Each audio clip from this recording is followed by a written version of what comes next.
Some of the best films of all time are original fantasy movies not based off any specific fairy tales. For example, The Princess Bride. It's sometimes better when a fantasy film plays with the genre of fairy tales and can make something magical. The Princess Bride lampoons many fairy tale tropes, from adventures on the high seas to love's first kiss to the Prince Charming archetype. In this tale, Princess Buttercup is sardonic and jaded rather than wide-eyed and pure. The prince is anything but charming, rather he's a political fiend and a homicidal villain with a torture pit and a thirst for war. But through all the lampooned fairy tale tropes is a vein of sincerity, as the story really is about the best thing in the whole world: true love.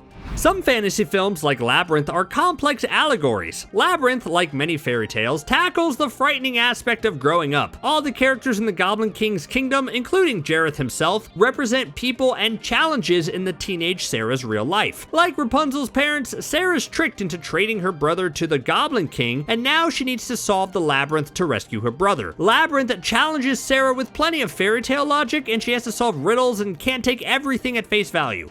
Edward Scissorhands feels like a blend between a dark fairy tale and Mary Shelley's Frankenstein. Beauty is only skin deep is a common theme in fairy tales. In Edward Scissorhands, despite Peg Boggs' efforts to convince the town of Edward's humanity, he's ultimately scapegoated. This story does not have a happily ever after. It's a melancholic cautionary tale about what happens when a person is othered.